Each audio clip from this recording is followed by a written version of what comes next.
I'm surprised Marjorie Taylor Greene, the way she became. Word, I didn't even think about that, but now that you said that, I'm surprised he hasn't. I mean, it's still early. Trump, like, she too weird. She's talking about they control the weather. She's saying wild stuff. Perfect. What's good, y'all? It's your man DJ Playboy back with another episode of the Perfect Talk Podcast. I'm here with my dog Spec in the building. What's good, y'all? Yo, good play. Good seeing you, bro, man. We're going to get right into it, bro, because it's been a while since I see you. And the people like when we get right to the topics, yes, dog. Sir. Pick a spotlight story every week. We shine a light on a different story. Might be a big one, might be a small one. This one took the country over. We couldn't pay attention to nothing else. It was the election, and your man Donald Trump dominated, bro. We haven't spoke since that has happened, but he won every swing state. You know what I mean? He dominated with young male voters, Latino voters, got more support than last time from some black men. It was a dominating win. Sad. It was all good though. I remember you kind of predicted it though. You said you wouldn't be surprised if Trump had won, and you might have had a degree of surprise if Kamala had won. No matter what the end result is, I really won't be surprised either way. You know, if Trump wins, I wouldn't be surprised. If Kamala wins, I kind of would be surprised. I think we were kind of holding on to that like underdog story. Like I think in America we like that. Yeah, Rocky. I mean, I was optimistic that maybe she could pull it off, but it did not at all. Like the rest of the country did not think the same way. They weren't going for it, and I don't know if it's as much as Donald Trump won it or if the Democrats lost it in terms of. You've heard a lot of people throw blame at Joe Biden, saying that he stepped out too late. Mm-hmm. You've heard people saying that Kamala maybe should have went on Joe Rogan's podcast and not have skipped that one as opposed to going on Club Shay Shay. I don't know how big of a thing that is. I just think that Donald Trump spoke to what people care about. He spoke to the economy. He spoke to trans issues, which, you know, some people in this country are like, is that really that big of an issue to you? And I guess there it is to some people. You know what I mean? Like, Trump went hard on all the right things. Mm-hmm. I mean, and the ball was dropped in a lot of places by the Democrats. And so, hey, you reap what you sow. So now we're living in Donald Trump's. Actually, you know what? I gotta switch up my hat for this, bro. We in Donald Trump's America. I gotta put on one of these "Let's Go Brandon" hats. You know what I'm saying? I don't want no smoke with the new administration, man. Trump is throwing in all types of people. He's promising mass deportation on day one, but he's made some appointments that people are shaking their head at. Appointments, I can't really get jiggy with. Like, I'll take Trump in office, but them appointments, So first, he had tech millionaire Elon Musk and Vivek Ramaswamy will run the Department of Government Efficiency, aka DOGE, who are going to be determining like what fat could be trimmed, I guess, in politics. Tulsi Gabbard, I believe, is in a defense position. Yeah. Crazy. Who people say she's in like Russia's pocket. Like I've heard rumors of that. Matt Gaetz as the Attorney General. That is wild. That might be one of the wildest picks. Like, because he has so much negativity connected to his name from that. I mean, he was sex trafficking minors. Yeah. Like, oh no. Yeah. But all these people that we've named are Trump loyalists. People that emphasis on loyalists. Did not sway on January 6th. Yes men. Yeah. And yes women. Matt Gaetz even got rid of McCarthy from being the Speaker of the House, led that movement to doing that. So, and then another one that was a head scratcher is a Fox News host named Pete Hegseth, who's going to become the Secretary of Defense, and said he's going to personally take care of this mass deportation that we have going on. TV host. I mean, he was in the military, but he didn't serve in a position of leadership in the military. So, what are we doing? But hey, reap what you sow. He's at a quotable this week when they asked about, mass deportation. Could split families up. Obviously, people born here, natural born citizens, but their family members might not be. And I think his quote was, the whole family could go with them, or the whole family could get deported. That was from the Border Czar. The Border Czar said that. The Border Czar said that. But he served in the last Trump administration. Got you. Okay. And did he have... so he's had political experience. Yeah, I mean, I don't necessarily have a problem Tom Homan. with him being picked. Tom Homan. But hey, I mean, oh, so he's okay. So he he's the one. Families can go together. Like that was a powerful statement. He got Elise Stefanik in the administration too, which we know her name because we live in New York. He has somebody else, Zeldin. Yep, Lee Zeldin from New York. Yeah. Mm-hmm. So Lee Zeldin's going to be the environmental protection agency administrator, and Elise Stefanik is going to be the U.S. ambassador to the United Nations. Once again, more Trump loyalists, people that have stayed on his side. I'm surprised Marjorie Taylor Greene, the way she became... Word, I didn't even think about that, but now that you said that, I'm surprised he hasn't... I mean, it's still early. Trump, like, she too weird. She's talking about... They control the weather. She's saying wild stuff about Jews. He like, you too wild for Trump administration. You know? Nah, it's scary times, man. People did not think that Trump's economic plans would be better in terms of lowering your grocery prices, lowering your day-to-day spending. So it's going to be interesting to see what he's going to do. We know Trump staunchly doesn't believe in climate change. So a lot of people are wondering what's going to happen to those type of agencies that are within the administration. Excuse me. Uh-oh. But you left out the big one, what's like that? RFK. Leading. Raspy himself, you know what I'm saying? He's leading the health, right? The health. Security of health. You know he got some views. Let me get RFK's exact... RFK staunchly doesn't believe in vaccines. Yeah. He said something to the effect of he thinks they cause autism.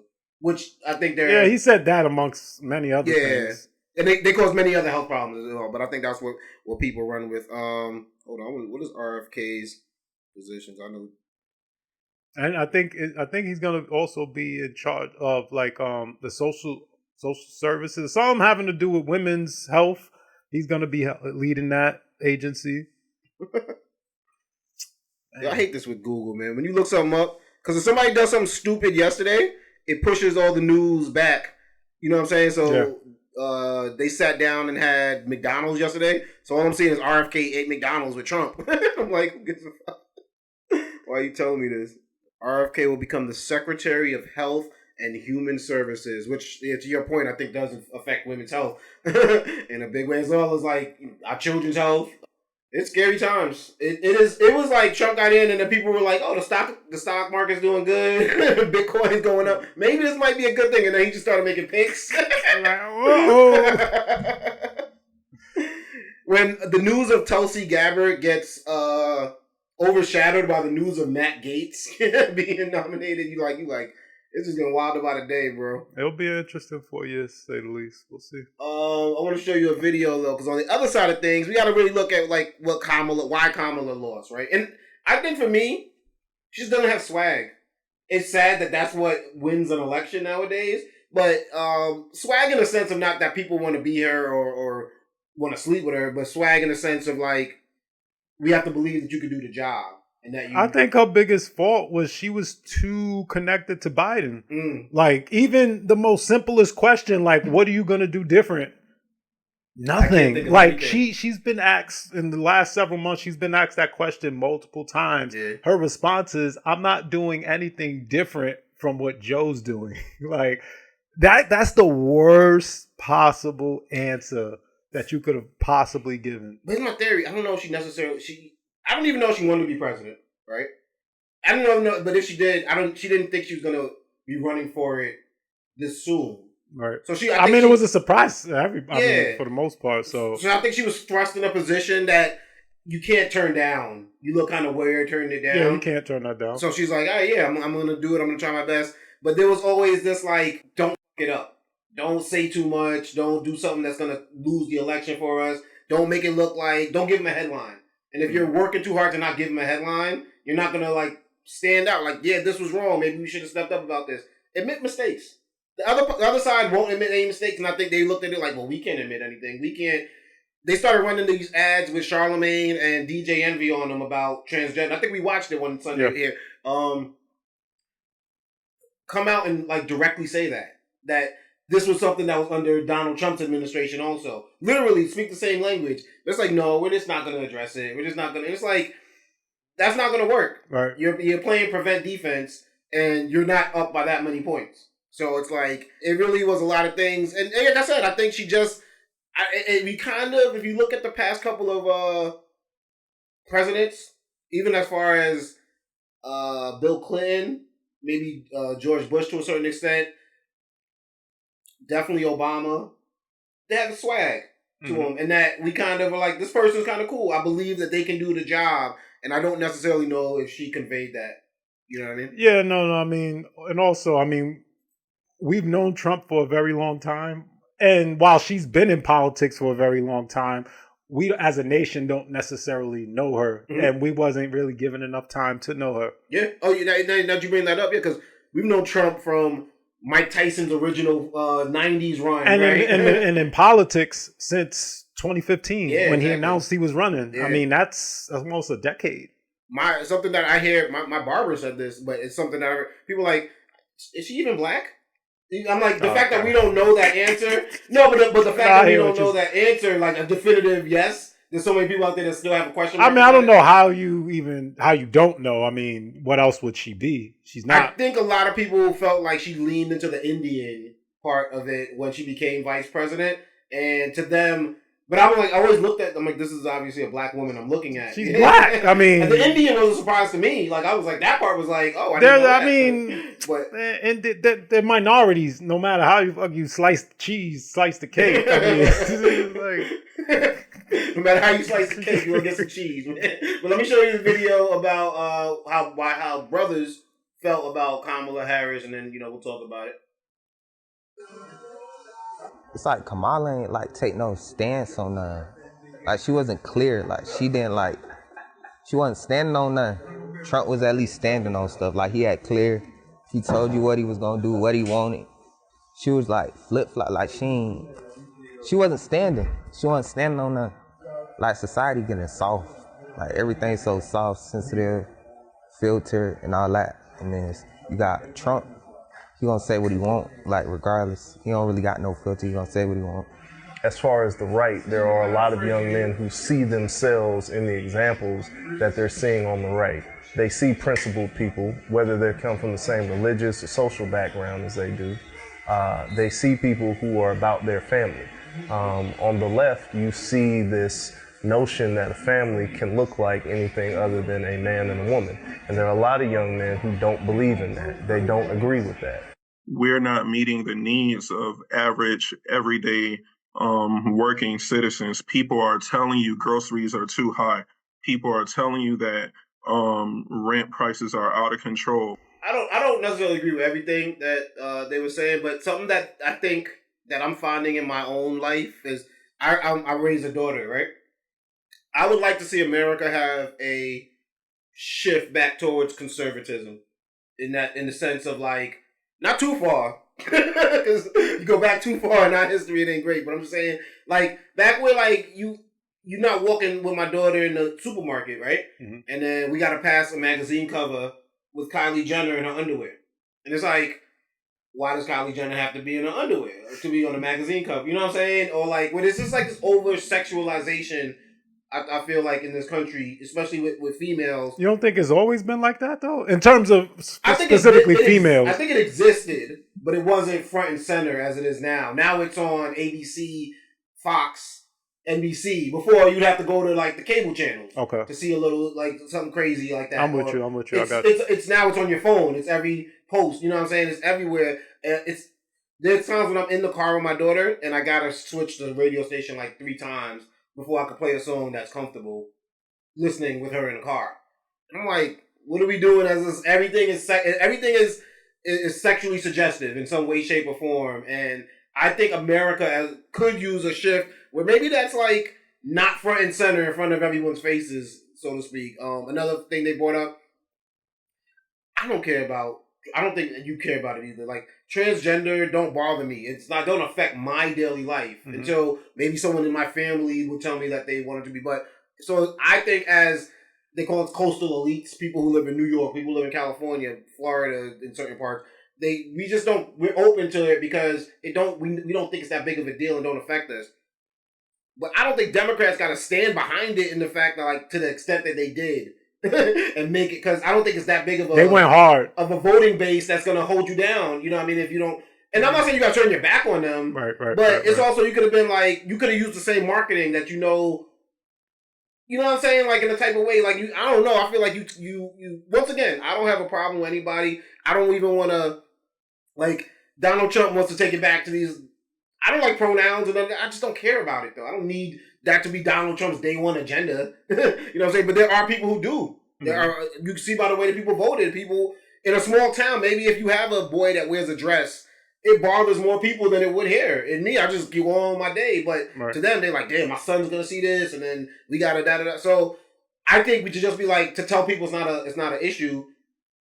It obviously is. You gotta listen to what people are telling us. You know what I'm saying? And just because I don't care about it, and you might go on with your day about it, don't mean the rest of America don't care about it. And it might feel some type of way when you go to the White House and there's a flag hanging from the White House that we like, what color is this? Like, it's every single color. You know what I'm saying? And be like, what does this represent? Like, you know what I'm saying? So, but also, do you want to be told that you're a bigot if you like question that? That's what I'm saying. It's a tough line, because it's like, on one hand we're saying, and a lot of people share your sentiments, right? Like, I do think, we're going too fast in this direction, and I would like to see it be a little more conservative. But we have to ask ourselves, what is it that we're really asking?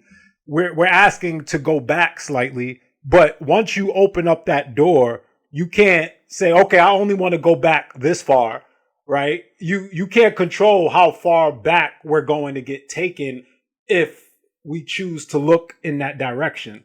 Well, one thing I'll say is we say back because of conservative. We're thinking like go back, like, but I don't think it also could be moving forward in the sense of, yeah, I'm not saying that we have to go back to what was, but can we move forward where it's like we exist without this being bombarded on us? I know it's like the easiest way to think about it is like that's how it was before, but even you kind of question, is that necessarily how it was before? So it's like, I think to think about it, everyone's gonna be like, "Well, what you mean go back? Because you go back, I didn't have as many rights if we go back." So the thing is, okay, so in order to progress our desires and all, we have to choose somebody who we believe is going to champion those things, right? So if we have choice A and choice B, choice A wants to go far liberal.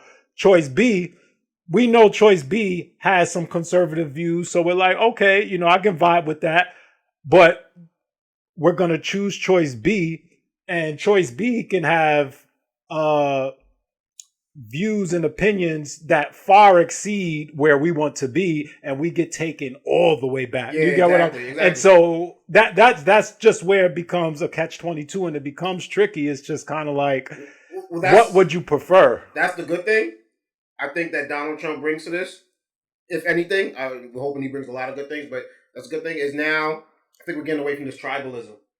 Whereas I always call myself a Democrat. I don't know what the hell who was running in every Democrat party and all their views, but I always was like, oh, that's the party that's not throwing rocks at gay people. That's the party that wants women to have more rights. That's probably the party.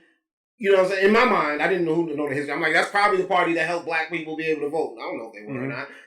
You know what I'm saying? But it's like, it just seemed like the one that was looking out for marginalized people. Right. So I always would call myself that. Now I might be a registered Democrat, but I'm an independent who win my vote, earn it. You know what I'm saying? Whatever side you're on. And I think what is happening is like, that same view you said of like, all right, if we start being a little bit conservative, how far back are they going to go? They're going to want to take women's rights away more. They're going to want to take rights away from black people. That's the same language that I hear people on the right say when they be like, well, if we listen to gun control, are they going to want to take away every single gun we have? Just because they want to take our AK-47, are they coming for your pistols? Are they coming? And then, so now no one listens to each other because they're like, well, if I give you that inch, you're going to take them out. You see that? You told me something yesterday. I didn't know that people who had the signs on their lawns, I didn't know that the political parties came around and just put them there. Right. I thought people asked for that, they requested them, they put them out. I'm like, where they buy them from? But you told me that Prop 1 was put on your lawn, right? But the Prop 1 thing was so confusing. In New York, we had this thing called Prop 1, and it seemed like people who, that's how I knew which side. I was like, the people who seem to have Trump signs say vote no, and the people who have Harris signs either say vote yes. But I'm like, this thing affects abortion and boys and girls sport. Like, it didn't make any sense to me. But then I started seeing the theme around the country where they were trying to use language to like get these anti-abortion legislation. Like, all right, how can we make it sound more dangerous than it really is? Oh, if you approve this, then now you're approving boys being in girls sports. I'm like, am I really? Right. But obviously, that's how laws are written, where the language can be taken to interpretation in a judicial system. So yes, people are going to do things like that. But I heard a lady from St. Louis say if you support pro-abortion legislation, you support child trafficking. And I'm like, and she's like, how does that make sense? She's like, because if we start allowing abortion here, people are going to start traveling here to have abortions. And now because they consider a baby already a child. Yep. So they're saying that a pregnant woman is now trafficking a child across state lines to go have an abortion. And I'm like, that's not now you're taking advantage of dumb people, you know what I'm saying, who aren't going to do the research, which a lot of people are doing politically, you know what I'm saying? So it's just like that type of stuff where it becomes like, I can like my guns. I also don't want women to not be able to have pro-choice, you know what I'm saying? Like, I think a lot of people are now falling in the middle, and I was like, that's where most people are, in the middle. But admittingly now, I think more so is like, I would be like, because I wouldn't want to call myself a Republican before, but now it's like, why am I calling myself a Democrat? What have they done to earn my vote in the past 10, and even the amount of time I've been voting? You know what I'm saying? So it was just like, I think I'm more comfortable saying I'm independent now. Because you are right. I think most people are in the middle. That's why it's so close, these elections. That's why they come down to so much, because it's like, some people want a little from column A and a little from column B, and it's like, who's going to win my vote over? You know what I mean? So, yeah, it's been an interesting election. I mean, like, what did you think of the clip that we just heard the brothers talking? Like, did you agree with anything they? I didn't agree with the first dude. You know, that's saying, you know, Carmella wasn't standing on nothing and Trump stands on stuff. I hate when they get the most ignorant dude to be the first one. Like, come on, like, all Kamala did was explain her positions and views and shit. Like, whereas we know Trump, he doesn't give specific detail. He'll just say, I don't like these people, or I don't like this, and I'm gonna fight, and that's it. That's where it ends. I think that's what he's like. We care about the details, right? Like, there is no details. I think that brother was, but he just cares about the passion and like I'm a fight and also, like, you know, the fact that and I can appreciate this about Trump. He says what's on his mind, right? Mm-hmm. One thing I don't like about politics, just in general, no matter what side you're on, is the fakeness of it all. Like, be yourself. You should be able to be yourself. The person I'm voting for, I want them, when I vote for them, me say, okay, I know who this person is, not putting on the show for politics. Got you. Whereas when I look at Trump, I know what I'm getting. Right? I don't question, oh, is this a ploy, or is this a, you know, I believe Trump at face value, things that come out of his mouth. Whereas the average politician, you can't. Tim Walz, not so much. Like, you like, right, what's up with his brother? And so I do think with Trump, he, especially the younger generation, appreciates that tenfold. The fact that, oh, he's a real one. Yeah. You know, he says what he wants. He doesn't care about, oh, I'm gonna say what I want, what you gonna do about it. Right? I can appreciate that. You know what? And it speaks to something. Trump went into uncomfortable rooms, stood in front of the NAJB, the black journalist, maybe NABJ, I probably said that wrong. He went on a 3-hour podcast with Joe Rogan. It's not easy to podcast for 3 hours, you know what I'm saying? When somebody might be hitting you with questions that you're not prepared for. You can't prepare for a 3-hour interview, you know what I'm saying? But whereas Kamala's like, she's like, no, Joe Rogan, meet me here. I'll give you an hour, you know what I'm saying? People are going to appreciate someone's going to sit down for 3 hours and make some jokes, and then, because you're going to break down a wall in 3 hours. Right. But you want it on your terms, because what are you keeping that wall up for? That's what people are looking at it as. What are you afraid is going to come down? You know what I'm saying? And people appreciate showing up on an Andrew Schultz podcast. People appreciate you showing up on a streamer like Aiden Ross, because it's real to them. And they don't look at those people I just named the same way we look at Oprah, or the same way we look at the host of 60 Minutes, because we don't have a connection with those. Maybe Oprah a little more because of as long as she's been out, but it's still like, she's Oprah, the billionaire behind a certain wall. I seen the clip last week, and I might have sent it to you guys in the chat.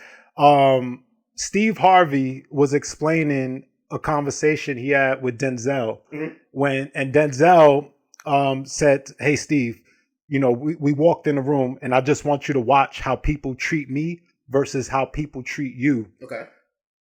When I walk in, it's like I'm this. First of all, the difference between Steve and Denzel. Denzel's a movie star.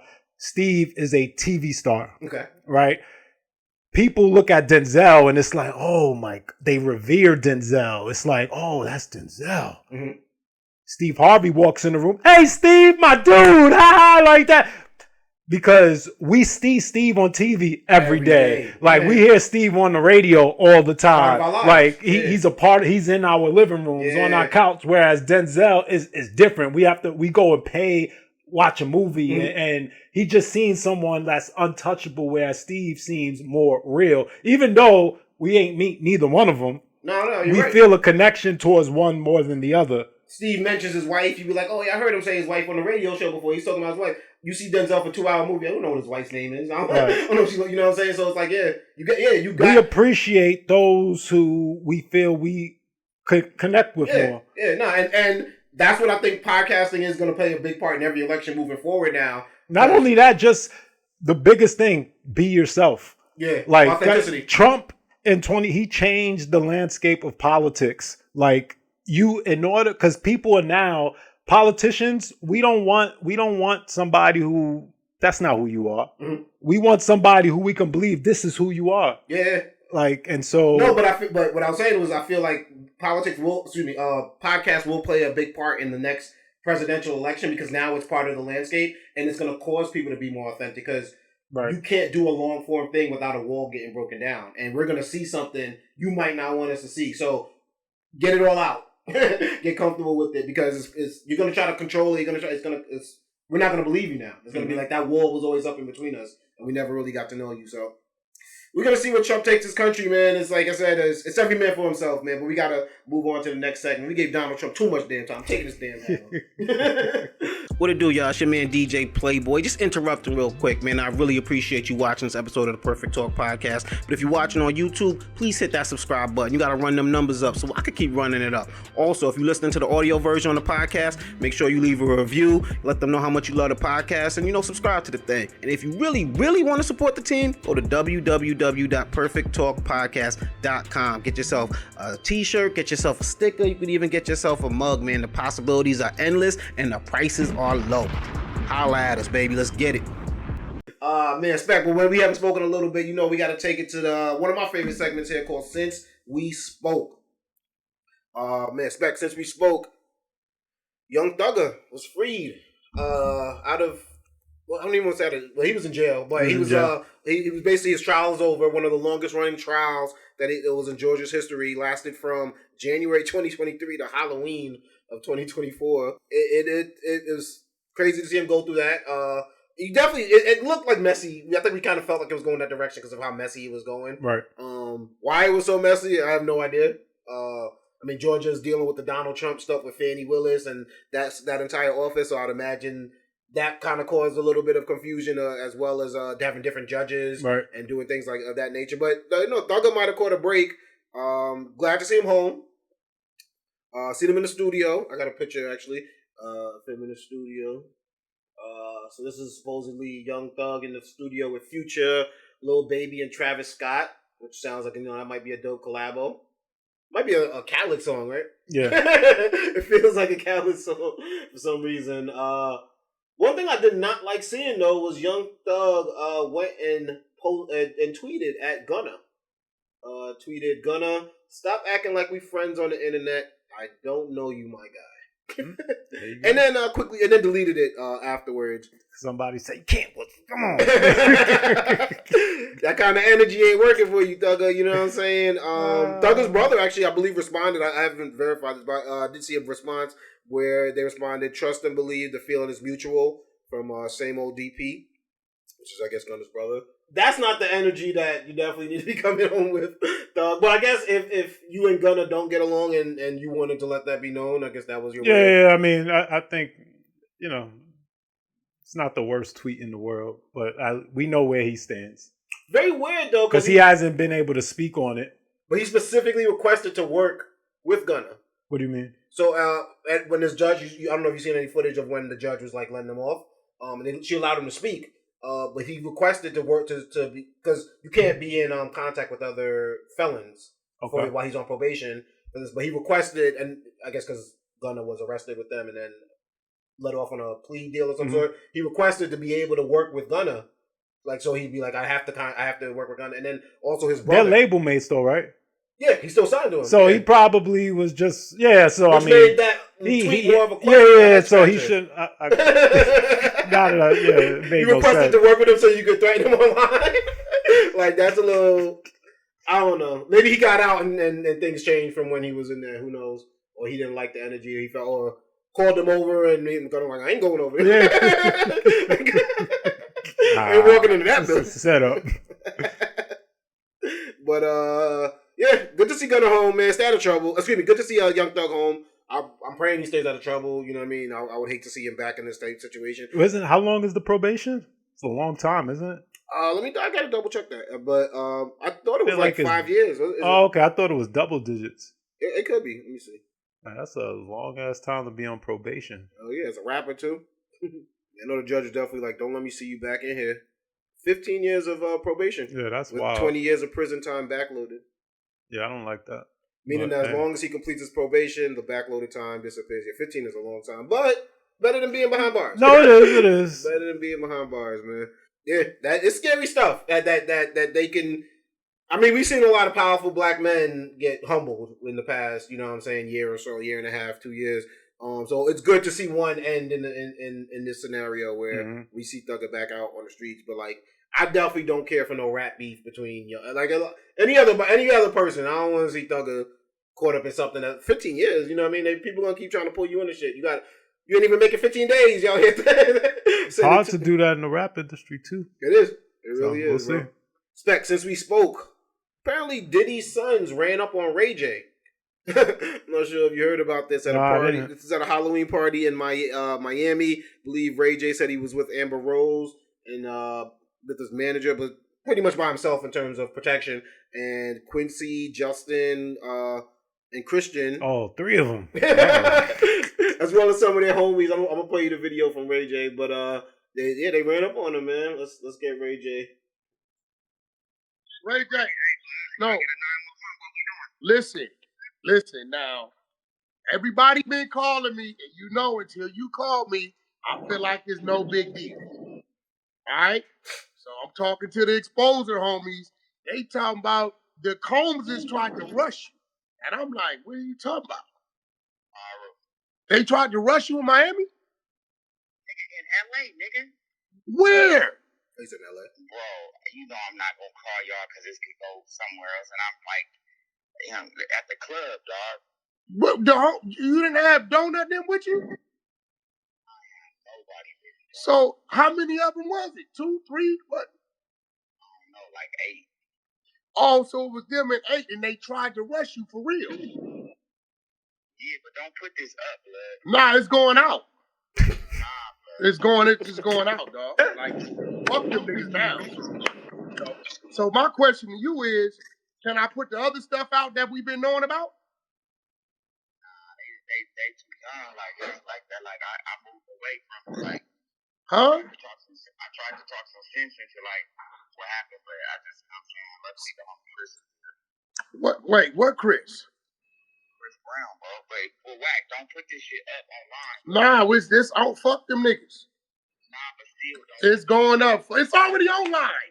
It's online that the niggas tried to rush you and you ain't told me shit. It's everywhere, nigga. It's everywhere that the niggas tried to rush you. They ain't say they put their hands on it.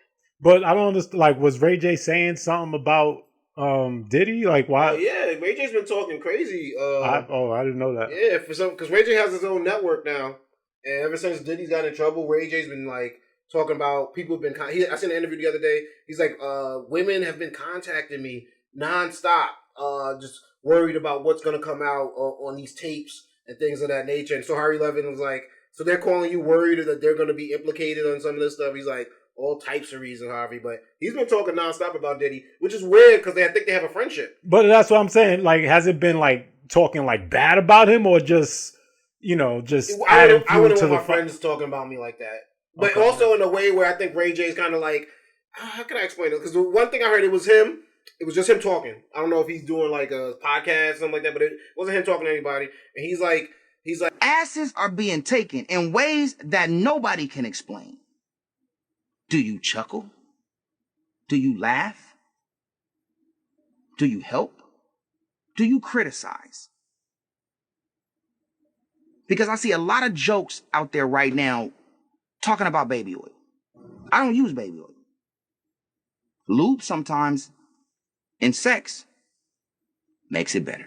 where I think he's trying to make it like if he was pressed, he could be like, I wasn't saying that. I was just kind of making a point that people were saying that. But he's also trying to monetize off the content of Diddy being locked up. Which, if that was someone that I truly thought was a friend, Ray J, you got chicks over there fighting each other all day. Like, you don't need to make content about Diddy. Got you. Okay. that seems like a YouTuber move, whereas I wouldn't expect that from a Ray J. And I think where the Coles brothers sons are coming from are, we thought you was a friend too. You know what I'm saying? So like, what's up with all this energy? Yeah.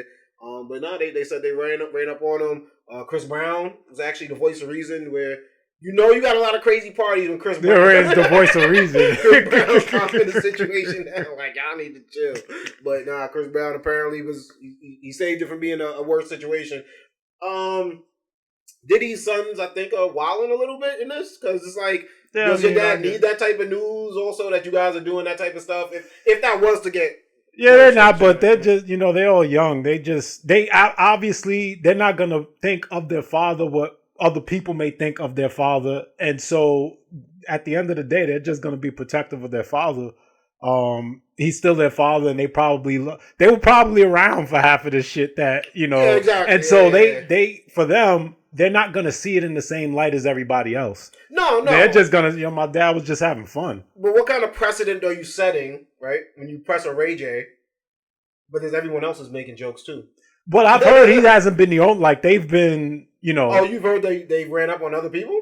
That they've just been actively calling people out in terms of like, we thought you was cool with my pops type of deal. Oh, now you acting. On some, so like what they did with Ray J, like they ain't beat him up or nothing, but I've heard they've been doing stuff like that to other people, because it's just kind of like, oh, you turning your back now? Like, I thought we were cool type of deal. What are you doing?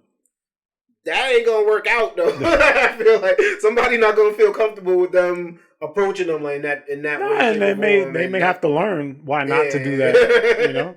I think that's the direction, because it's too many, and then people are gonna start targeting because they want you to say something to them, and it's like you can't beat every battle. Right. And nobody knows you guys for being that. Mm-hmm. Like, you know what I'm saying? Maybe your dad to a certain extent, but nobody knows y'all as being that. So now it looks at a character. Mm-hmm. Yeah, that's one I kind of want to. I don't want to hear no more about that, because I would think the best plan for Diddy, lay low. Well, he in jail, so he definitely laying low. But you don't need new news, no negative news, right? No, like you don't. I seen something where he needs to talk to his sons, like, Dad gonna be all right. I don't need y'all to fight my battles, type shit. Like King Coles is like, I'm taking over the Instagram and I'm about to just start posting a bunch of positive stuff. He posted this on his dad's birthday. He's like, I'm going to take over my dad's Instagram and start posting some of the positive memories that we have of him. And yeah, that's a step in the right direction. You know what I mean? Or I think the son Quincy's coming out with like a reality show where, they're showing like the family's adventures and exploits and things of that nature. I mean, yeah, as long as there's nothing incriminating, yeah, that direction. You don't need the news of altercations and all that stuff. But that's leading more so in the character that we don't want that your dad would not want out there for himself. But teach his own. You made your bed. Now your kids got to lay in it. Spec, since we spoke, the Hot Boys reunited at Louisiana Festival out there in New Orleans, man. I got a little bit of... See if we can pull some footage of it.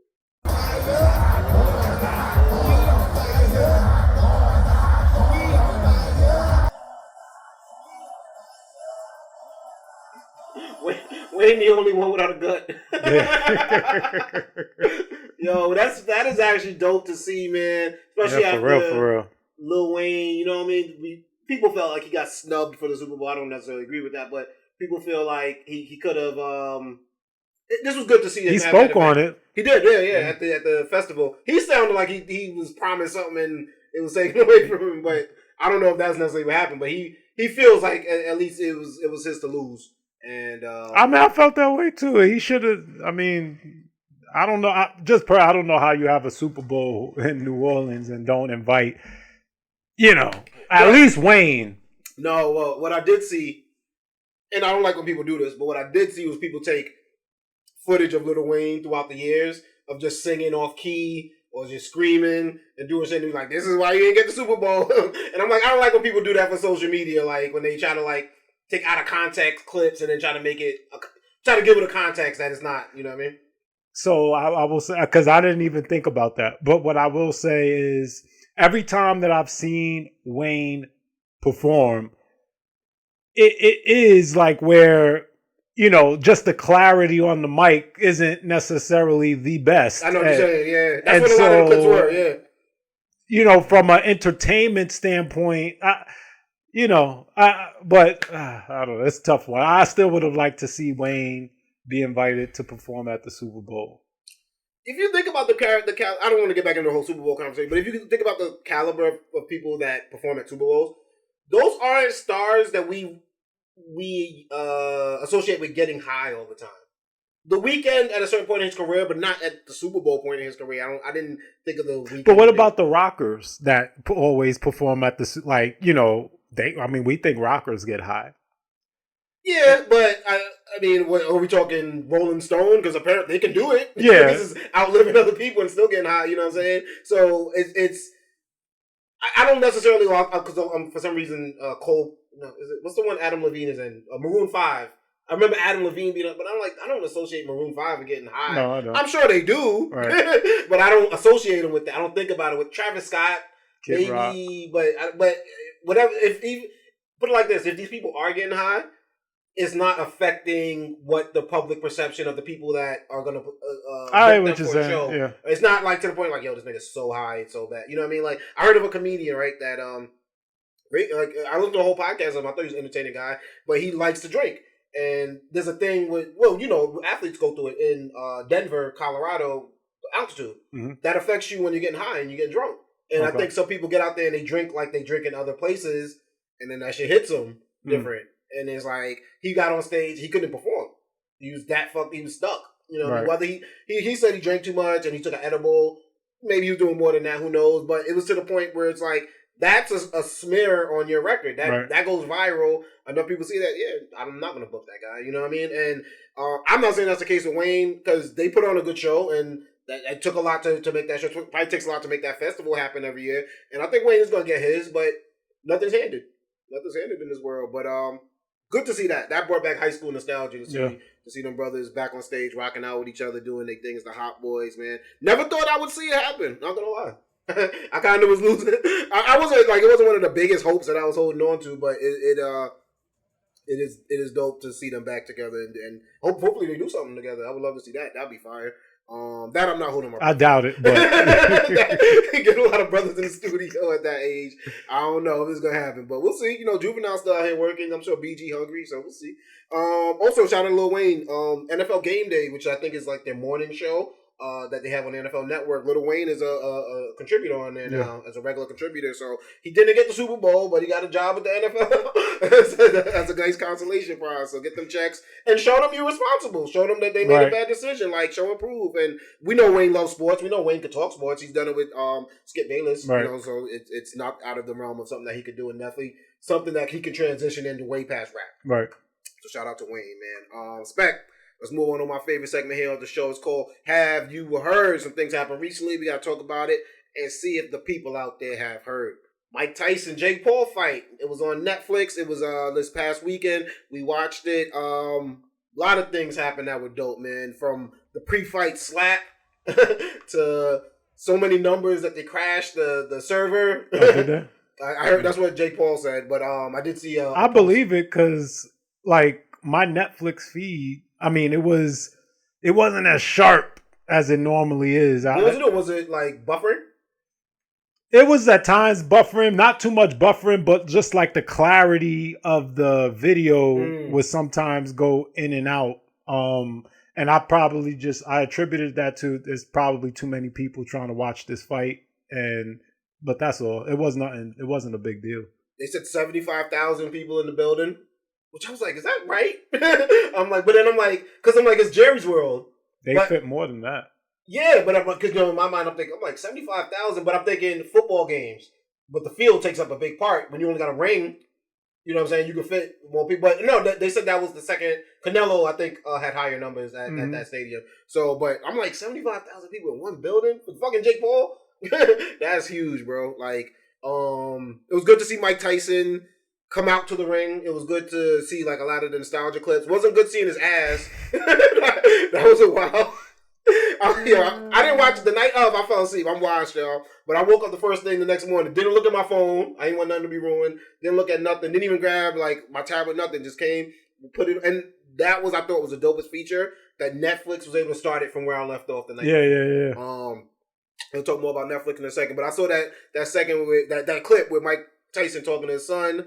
Then just decides to walk away, and the cameraman shows him. Wait, so that was his son? Yeah. So his son is does interviews or something? I guess the Netflix hired him to be part of their. Because I was team. Like, so when I first saw it, and he said, "I love you," kissed him, and walked away. So I'm like, oh, that must be his son. Yeah. But then the second time I seen the full interview. So this dude is a reporter. So I thought it was a reporter. I didn't know. So I believe Netflix hired him to kind of get like the inside reporting on. Okay, that makes sense. Like Mike kissed him and then said, "I love you." Yeah. So that's why I assumed it was his son. Yeah. But then once I seen it for the second time, the full thing, I'm like, that can't be his son. What the hell's going on? No, I believe Netflix. Shout out to Netflix too, hiring Rosie Perez. They had Roy Jones. Cedric. Which I didn't hear Cedric say anything necessarily. I mean, he was like, I guess, going to be funny. It wasn't that funny, but... He wasn't, right? Yeah. I felt like he was off a little bit. Like, maybe Cedric was, like, having too much of a good time. He wasn't even there at the last segment when they had afterwards. Now, who's the other dude? Messed up his name. The light-skinned dude that was, he had glasses on. It wasn't the... Roy Jones did the play-by-play. I know who you're talking about, but I don't know his name. Right, is it? No, it's not. I can't remember his name right Andre Ward. Yeah. That's what it was. No disrespect to Andre Ward, man. Because he's good at what he does, actually, in terms of obviously. I damn sure would have called him Winky too. When I first said, "Oh, is that Winky?" No, I don't know his name, but Winky came to my mind for some reason. Did he beat Winky? If I'm not mistaken, I'm not sure. At the same time, I don't know. But no disrespect, Andre. You definitely. Andre Ward retired early, right? I think that was the thing with him. So he would have had definitely a way longer reign. But no, shout out to. Andre Ward, shout out to everybody. I think Netflix too. They had to like hire like HBO's team or Showtime's team because it was professional, and I've never seen them put on a fighting event like that before. So it was like they knew the right. They were showing too much actually. Like they were Shorty's eye. Yeah, and they had like the good camera on the eye, right like you seen like the blood and like slow, like it was crazy. Like saying from Amanda Serrano, like yo. I was like sometimes I watch UFC with my girl and like someone will catch a cut and it's dripping the whole fight. And she's like, I can't watch it. Nah, but this one was different. Yeah, like that. I was like, I can't watch it. I was like, yo, you going a little too far. Like the 4K camera up in there. Her shit was flapping in the wind. Shout out to Amanda Serrano. Who did she fight? Thomas or something like that? Amy, right? No, Amy something. But they shout out to both them women. But Serrano got robbed. I think Taylor was her last name. Taylor. That was fire. Yeah, Taylor won.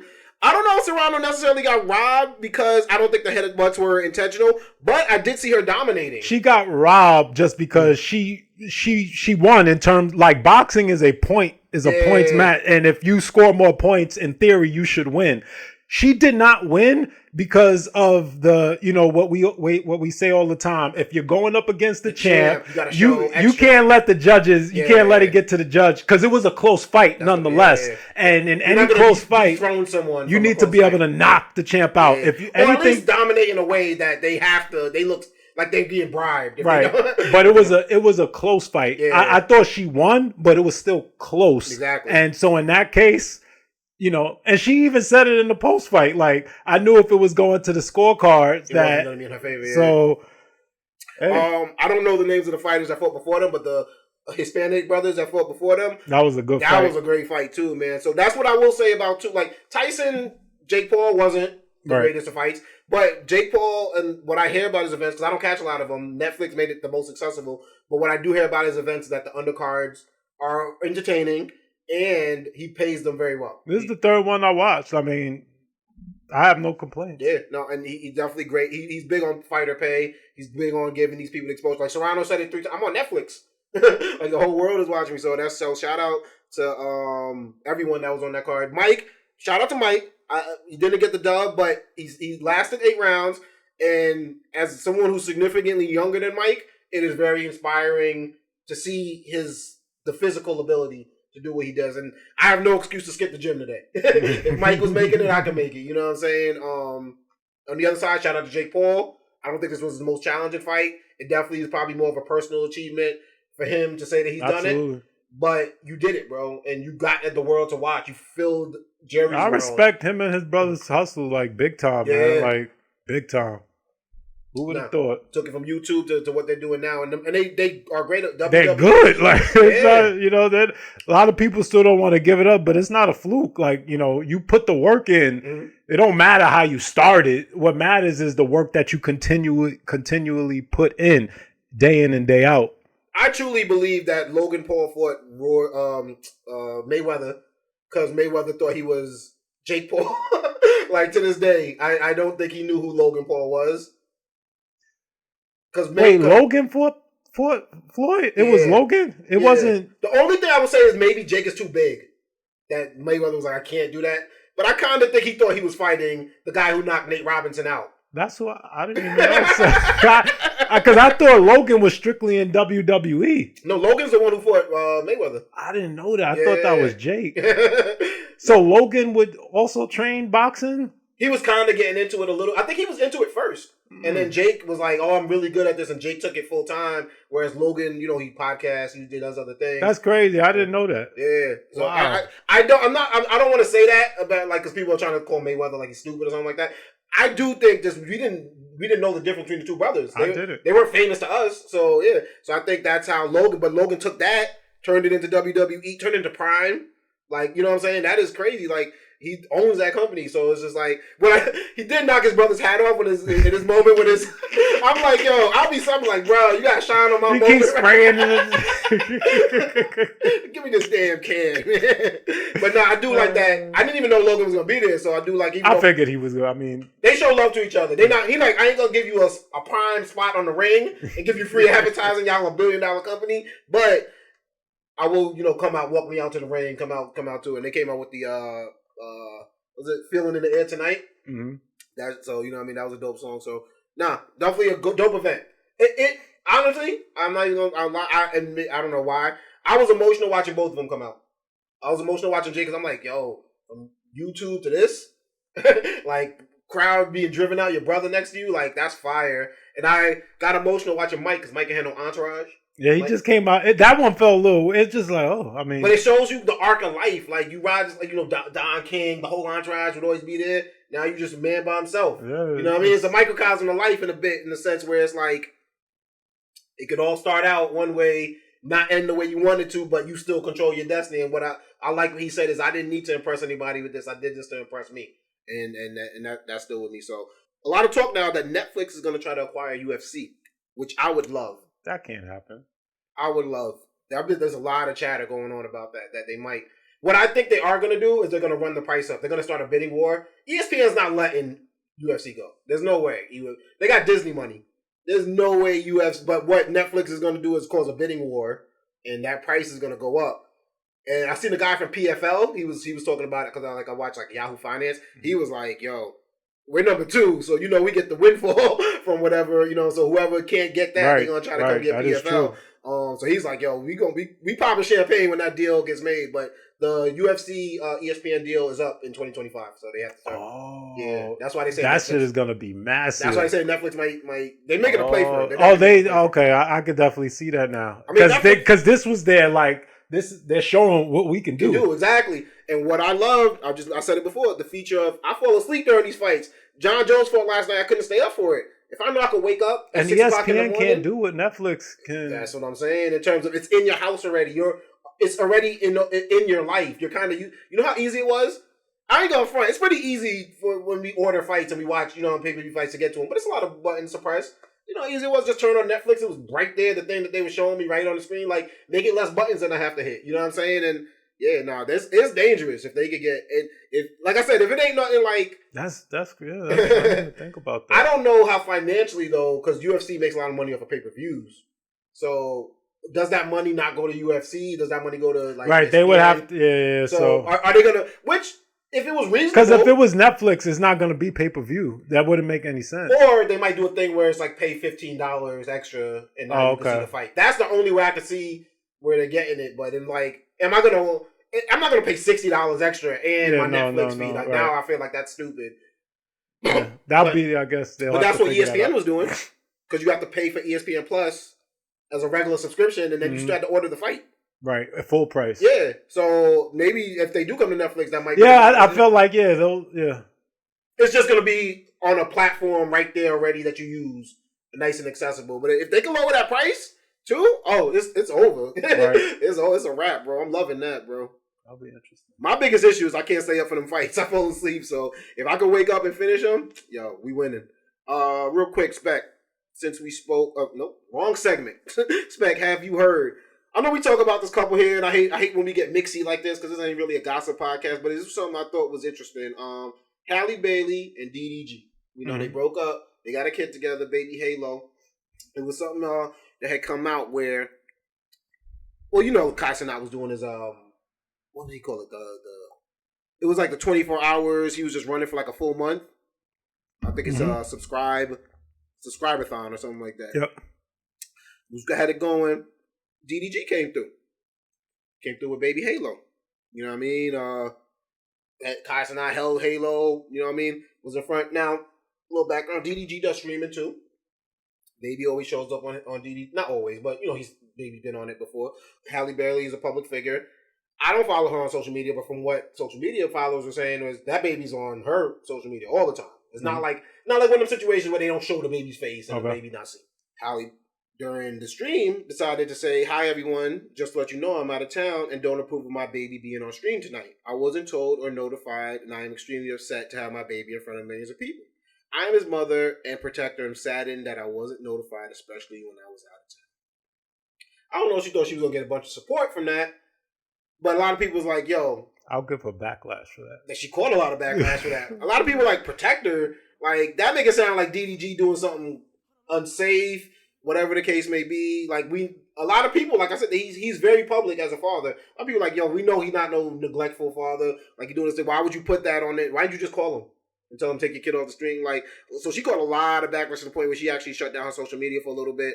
I think running to social media is just corny in general. Like, now, you said like the baby's typically on his and hers. I think hers way more than his. Like, she puts the baby out there all the time. Man, shut up.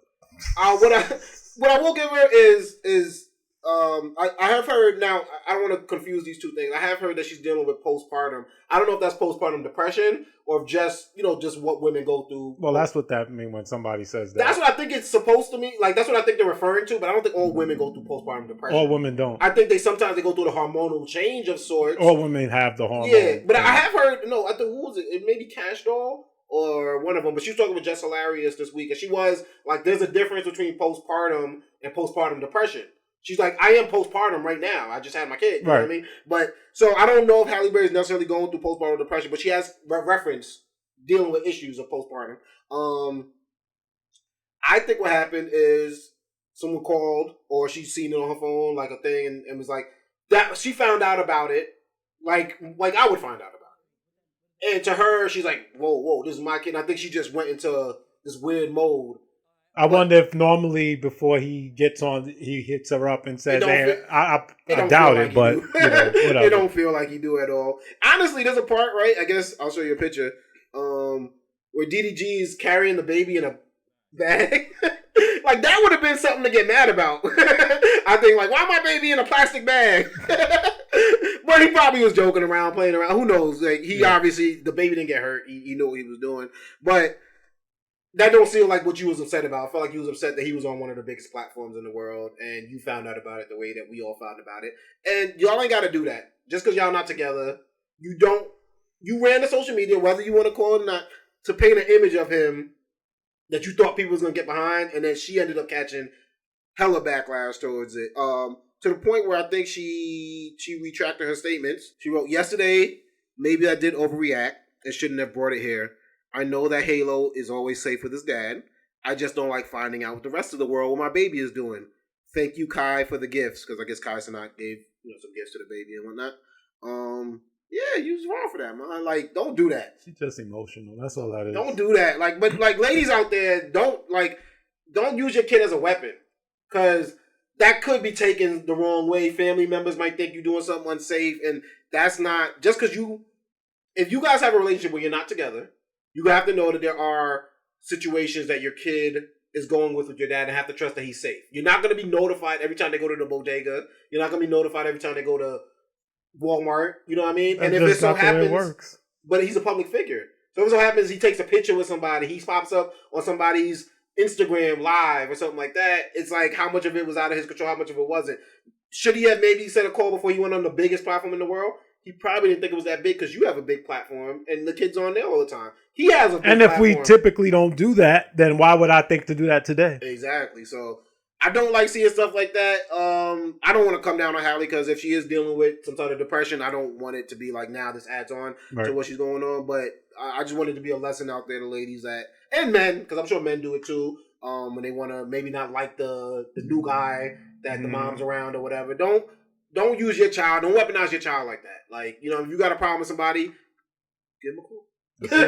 Like, I think in today's day and age, we forgot how to sometimes act like adults, human beings, pick up a phone, have a rational conversation. You'd be surprised how many things can get rectified with an actual conversation. As opposed to like a text or opposed to a text, email, or like pick up a phone, talk. Spec, before we get out of here, man, I like to show things that I've seen on the internet, man, and let's get right to it. This first one was a Will Smith. I think you might have sent me this one, bro. This Will Smith video. Save all the jokes for me, cause it ain't a joke to me. I pull up with gang, they gon' turn around and make a toast to me. Straight out of Philly, I came out the gutter, I still hit the city with all No, but I want you to listen to the lyrics though, right? Listen, hold on. Save all the jokes for me, cause it ain't a joke to me. I pull up with gang, they gon' turn around and make a toast to me. Straight out of Philly, I came out the gutter, I still hit the city with all of my... I feel like he getting that Chris Rock. When he say save all the jokes for me. I feel like there's a little like subliminal Chris Rock up in there. Like, I don't know, maybe I'm reaching, but you know how niggas was Well, I mean, everybody had jokes for him. So, I mean, I don't... that is true. It's related to that situation. Everyone did have jokes. It's related to that situation. So I just think it's a general statement to, like, save all everyone the jokes. With the jokes. I felt like, Chris, you might have to respond again. Yeah, maybe him tell me we can, Who do you think is writing it?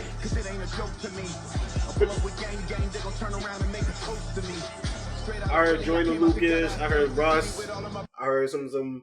But hey, we know he ain't write it. That's what it is. Hey, what I will say to it, because you see the comments, everybody just will slap the shit out of you if you need to. Though. Let's just so let's be careful not forget what you say.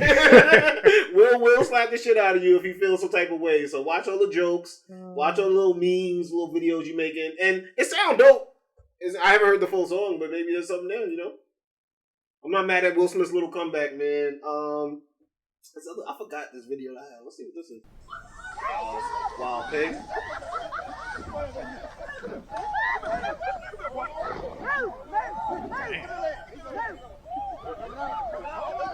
Yo, look at that pig's balls. Like, it's like two heads on him.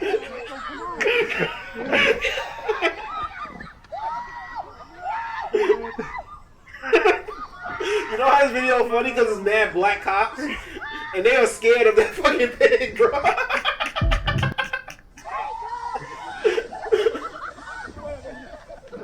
They had it, though. That motherfucker had them. The cops video recorded it. Yo, look at this nigga's balls. How was they gonna hog tie that? That wasn't gonna happen, bro. Y'all niggas, they had to find another way. They trying to tackle. Like, who the hell is screaming? Like, she making it worse though, right? Like, what the fuck?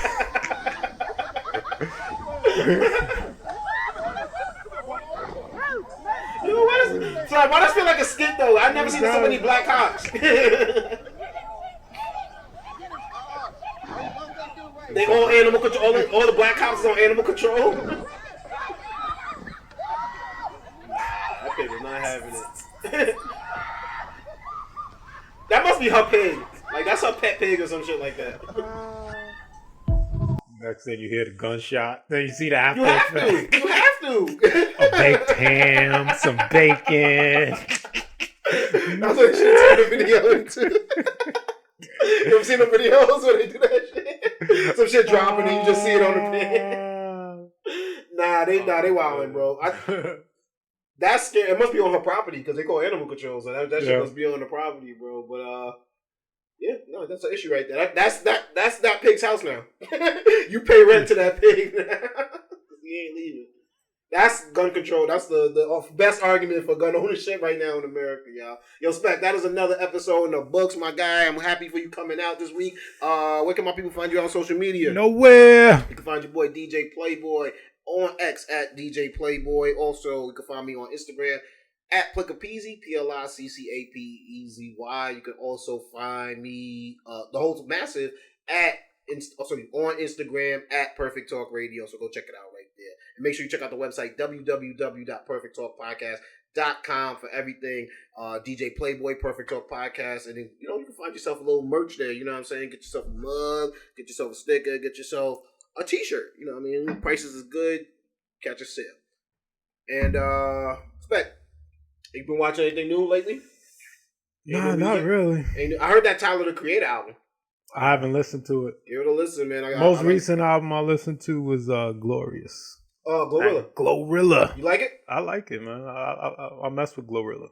I was talking to DJ Show yesterday, you know something? And he was asking me about, like, did you check out this album? Did you check out that album? I think he asked me about Absol and I forgot the other artists. And it made me realize I don't listen to albums that much anymore. No. Most of my music comes to me, like, through playlists or the singles. Okay. That come on shuffle. And I was like, yeah, I guess I got to make more of an effort to go back. Because what I do notice about Spotify is they play the same songs for me. I hear Big X the Plug all the time. Like, and I'm like, I know obviously some people are paying to be promoted and stuff on there, but I'm also reading this book right now called Filter World. It just talks about how, like, we're kind of making the world boring. What's it called? Filter World. Filter World. It's usually about how algorithms are like, they're kind of making us all the same. They call it the flattening of the earth, but it's also kind of making us less creative. Like, if you want your Instagram post to pop, you're trying to emulate something that's already been done out there because that's what works on there and that's what the algorithm reacts to. And it's like, the question is really asking, is that taken away from our creativity because we're all trying to conform? A lot of the things I learned on there, like, I didn't know this is probably common knowledge to some people. I didn't know, like, if I turn on Netflix, right, in my crib, and we got the same 4 shows that we watch, you might see a different thumbnail than I see.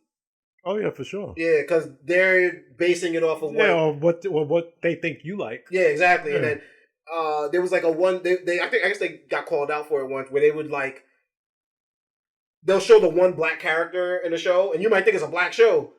So they're like, oh, because you like so black shows. So now all black shows. Yeah, they're going to show you the one black character, and now you click on them, you're like, I don't even like this show. And it really made me start to think a lot of stuff, I think more so with social media, but also with, like, something like a Spotify, is like, do I really like this artist? Or have I been programmed to like this artist because he's just what's thrown at me? Or, like, I do like Big X the Plug. I probably wouldn't have discovered him if I didn't hear him that much, but am I missing out on somebody else because I'm kind of being shown this? Do I like this fashion thing because every time I go on Instagram, they're selling it to me? So it's an interesting book. I'm learning a lot about like algorithms and how social media works in a sense. But yeah, that's about all I've been doing lately, man. And I'm gonna get up out of here because I'm tired as hell. Back. There's another episode in the books. We up out of here. Peace to the people. Say goodbye to people. Spread love is the Brooklyn way, man. Yes, sir. Peace. MAGA.